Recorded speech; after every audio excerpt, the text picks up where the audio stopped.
One of the primary areas in this with the resolution was directed is to take a look at the educational equity policy, which is 5.4. And Ms. Weems and I worked on this on Monday to see if we could come up with some suggestions that would be workable. So what you'll see is a significant amount, not so much a rewrite as a strikeout on this.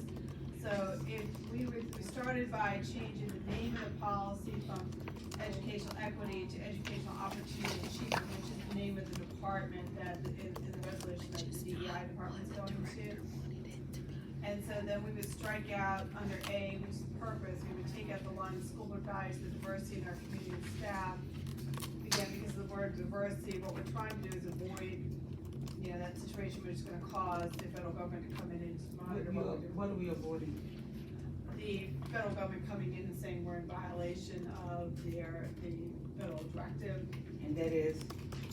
which is that you not have programs that potentially could be in violation of Title VI, the non-discrimination law. So is it the program or is it just the wording? From what I read and what I've seen, they're asking us to remove words like diversity, equity, and inclusion of is the wording or is it the policy that we are addressing? Is the wording that we have, like words?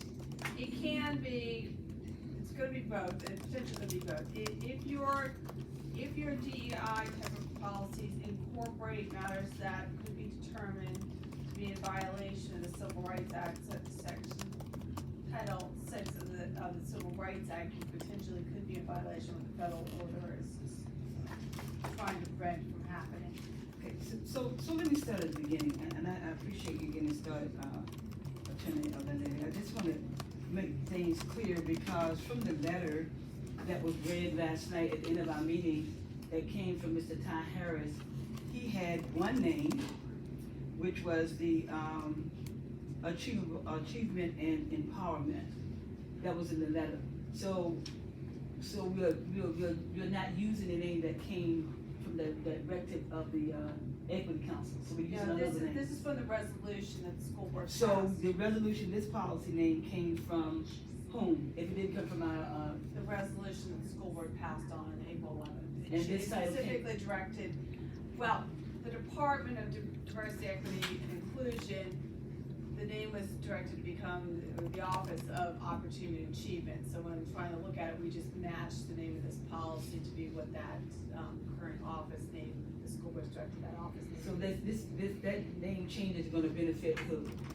By changing it to that? Educational opportunity and achievement. We assumed that it was going to match the work, whatever that office was doing. From my understanding, just to be clear, as an educational institution, that is what we do. We educate to give students opportunity and to be achievable, to achieve in their future lives. So to me, the title itself is sort of kind of bland. It really doesn't go anywhere with what we're trying to do to achieve with our students. That's already embedded in our curriculum. We've already talked about it. Education for opportunity is already there. So why are we blanding it down to such a minute title or heading? To me, it's minute. It does not really address this hierarchy school that we have and the big things that we do in it. So I just want to know where that thought came from. Again, our thought was to try to come up with a name that didn't use the word equity in it, and we just simply picked the title of the office of the school board director. If you have another suggestion, Now that I have another suggestion, I think if we move it this far with it to move out and change the curriculum totally from educational equity policy, to me, it should have more input from wherever this came from. It doesn't look like it had a lot of input from our stakeholders. It was just that it was there something to do to make sure we well, eliminate. typically with the policy, the opportunity for stakeholder input comes when it comes before the school board. So this came up from, because the school board required that it be looked at, IAC's resolution, and the superintendent's office did provide suggested changes to it. Mrs. Weems and I tried to address some changes concerning to the resolution. This is just your consideration. The public input will come in when you present it to the school board. Okay. Thank you. But wasn't that the original name before they changed it? You didn't really have, that's the department name or the office name on there. This policy is relatively new for us, we didn't really have one that addressed this issue prior to adopting this. So, we didn't have an educational opportunity achievement policy prior to this one.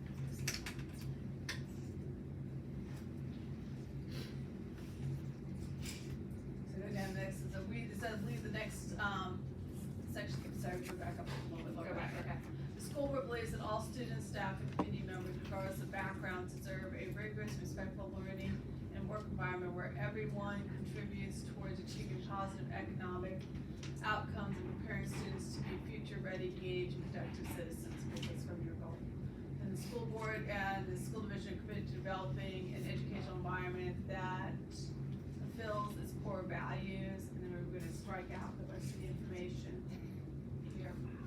Okay. If we're presenting opportunity to treat achievement, why strike out its core value and long life learning opportunities or long life learning achievement? Why are we striking that completely out? If this is an educational system, educating for long life experiences, correct? I think the suggestion was, I think that Ms. Reed says we would just leave with our core values. I mean, I'm fine with lifelong learning competencies. Do you wanna, strike that out? Yeah. I mean, are you fine? Fine with, yeah, Going up here. I'm not sure it has the track changes in it. Right. Probably review it like that. Yeah. It's hard. Sorry, I'm at an angle, so I apologize.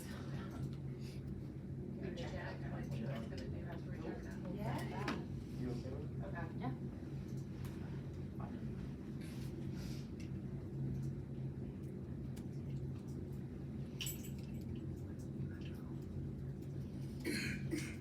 Oh, you need to X out the box. Right, then we were from the, yeah, that was gone. We were taking out the one sentences afterwards. And then, for you to stop me and put that all down, because we pulled out, language that we thought was probably gonna be inconsistent with what the federal guidelines are suggesting. A lot of them, these definitions, issues tend to be, seem to be inconsistent with what the federal guidelines are. Federal section. Again, these are all definitions primarily in this section that came out of there. We moved to take that out. Then we took out equity assessment. See, equity assessment plan for equity priorities and practices and review. And we were suggesting to take out this whole section. And then we pick back up at section B, which would be, that would be, the school board commits to compliance with state and federal law regarding non-discrimination and set forth in policy 574, policies and regulations. Let's separate that, this Lynette, NDB, the school board, what is wrong with the word will commit to? Is it to the mandate or is it to? No, we just thought it was stronger, that instead of saying will commit, he does commit. Okay. We use the word does. Just I commit. think, I will tell you, I think it just autocorrects on the, computer, that the school board commits. You can't say does commit, it just says the school board commits. It's a more correct way of saying it. And the school board also commits to providing educational work environments that provide students and staff with the opportunity to access educational services and work opportunities without discrimination or harassment. And the school board would commit to the following things. The first one, supporting the superintendent in providing processes and practices that are non-discriminatory in nature. 2, respecting the life experiences of all community members to support the school division's core values and strategic goals. 3, adopting processes, practices, and initiatives that inform students, staff, contractors, agents, families, and community members of the school board's commitment to non-discrimination stop you for a minute, Ms. Linda, go back to 3, the top, adopting processes, practice, and initiatives that, why not put that ensure that students, staff? I think it's a- It might be, it's more a grammatical thing, but adopting process practices, initiatives that ensure that students contact I don't like the word ensure. we'd have to rewrite the sentence a little because the problem is, it's not that you can't say it, it's just adopting process and practice and initiatives and everything that inform students and staff, contractors, agents, families, community members. They're informing them of the school board's commitment to non-discrimination and its expectation of disrespectful. And its expectation of disrespectful, harassing, bullying, and discriminatory conduct will not be tolerated. And such processes, practices, and initiatives will also include how to report and seek resolutions for discriminatory conduct. We took out the reference to the protected categories because that's already in your non-discrimination policy. What I didn't want to see in this particular policy is I didn't want it to repeat your non-discrimination policy, so you already have that. And I just don't want it to be confused between the two policies. So your reason for taking this out because it's in? It's in 5.7 Okay. and 4.4, those are your non-discrimination policies. And it didn't seem to me, one thought would be to rewrite 5.4 as a non-discrimination policy, but that doesn't make sense since you already have primary non-discrimination policies. Section 4 is identifying and acknowledging where lack of access and opportunity may exist in the school division and taking action to address these issues. Take out 5, so basically repeating what we just read 4. 5 would be requiring mandatory training of all school board members and staff regarding federal and state laws regarding anti-harassment and non-discrimination. And then 6 would become ensuring that educational work environments provide students, staff, and students a wide variety of opportunities and experiences that support the school division's core values.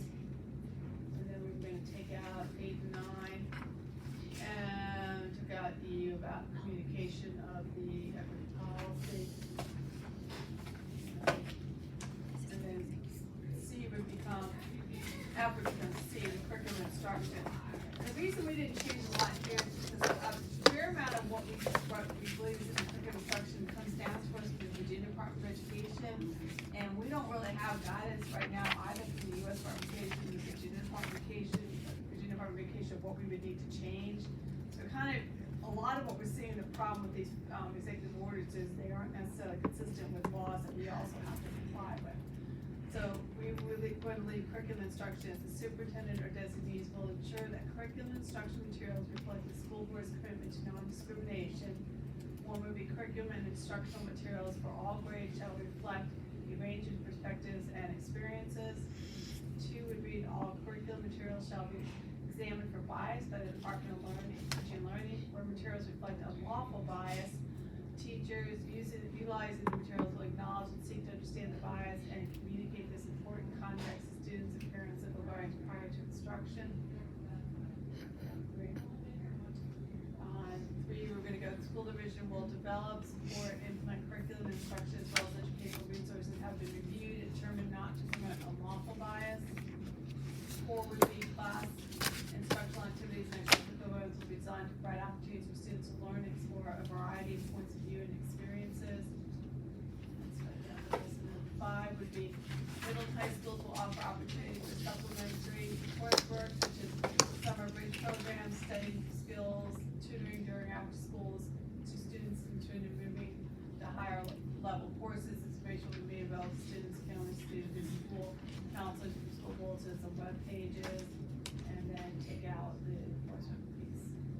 And then this time we didn't have links in here or legal references, so this one we linked it to the non-discrimination policies that would be dealing with the issue of having either how you resolve or how you report or what is considered discriminatory, so we just listed policies in there. So Mrs. Manning, my philosophy is, no law is as good as it's enforced. And we are policy driven, our division. Without policy, we are just chaotic. And policy, the regulation keeps us in line and in order. I'm a little bit concerned that you did wipe out completely G when we have already gone through and gutted, pretty much of what it was. It no longer looked like anything that we started out with. It's completely gutted to the point where, why wouldn't we leave G in? What does that, leaving it in, is it unlawful? Or does it set everything else off? Or does it, a potential going against what the executive order is saying, if we left that part of it in? No, I don't think so. The rest of the policy is not considered to be unlawful in violation, and enforcing the policy wouldn't be a problem. We could leave that in. Do we at the end of policies, do we usually put, at the end of all of our other policies, do we put that we're gonna enforce the policy, or is that just understood that we enforce our policies? Yeah, and what you'll notice on this one is also the requirement that you got the school board will annually review the implementation of this policy, which other policies we review either on the 5-year cycle or as updates to the law come with this one. So, it's not, you can't enforce certain policies, particularly if they're non-discrimination policies, it does say you're going to enforce some policies on there, but, yeah, I don't know that there's any harm to leave it in here, we just need to look at what we want to do with this policy. But you know, in compliance with what, my colleague has said about, do we have this particular statement at the end of all our policies? No, we do not, but I think each policy stands on its own way as to what it's gonna do and how it's gonna affect the whole body of our division. And sometimes, some policy might need a little bit of, added to it. Like I said, we've gone through this policy and it looked like nothing that it really was. And when you clean it all up, I like to see after we get all the red lines out, just how sustainable it looked. Will it be digestible to the public? I'm glad we're gonna present it before the public and the school board just to see how sustainable and how digestible it is. Because one particular thing I did hear our audience say, that you changed the name to this policy, what else will you change? What else will we have to digest? What else will we have to attend to? So I am glad that this is gonna go before the school board and the public. So to get the feel, the pulse of the climate. But I would like to see something at the end of that with all that we've already done. That chief policy. Laura Beth, can you just pull out those strikeouts? Just undo it. Do we need to, what, Mr. Bonesteel, do you want G back in there or not?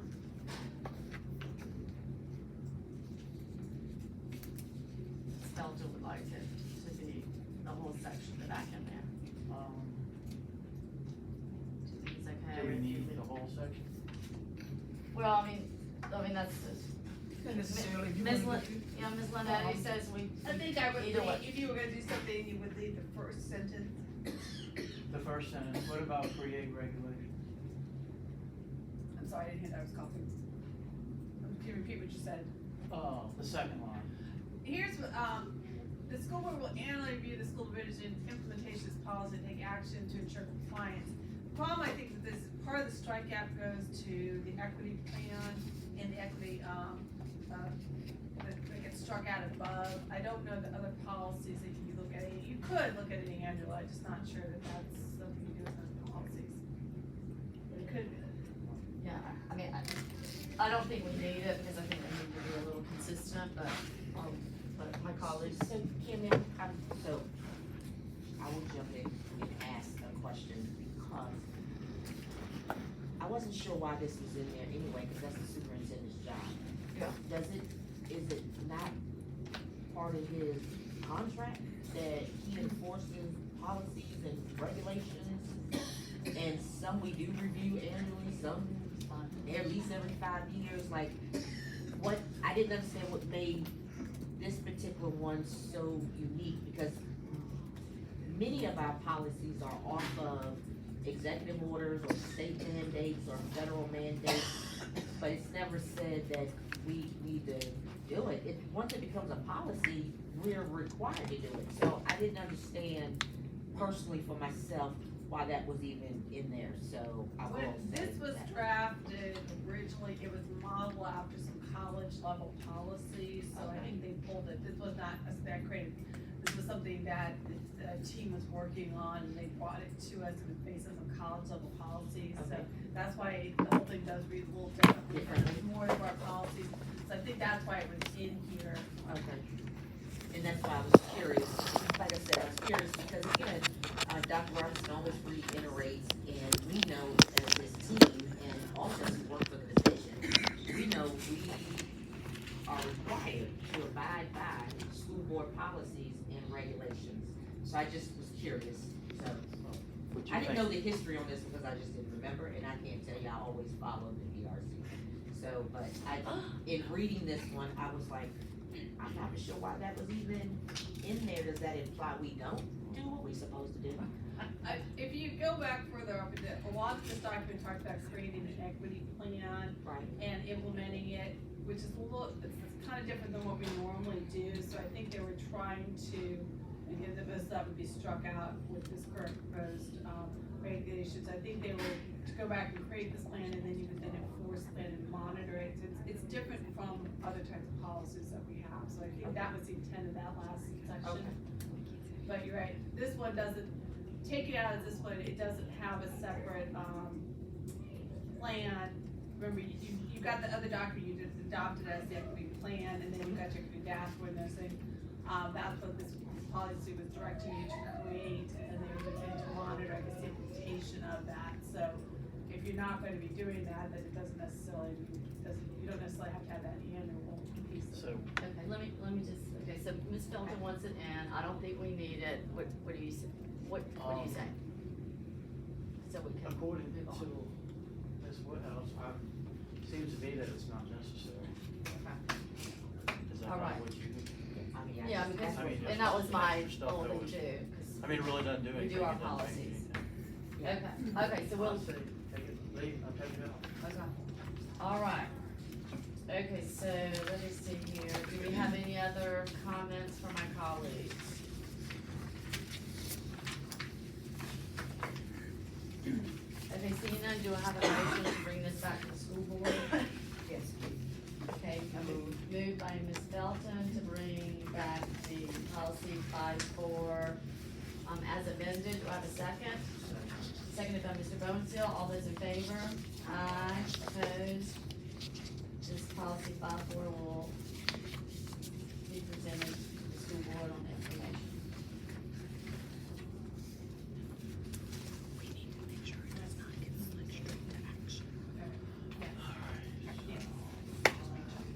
Alright, so that should do, 5, 10,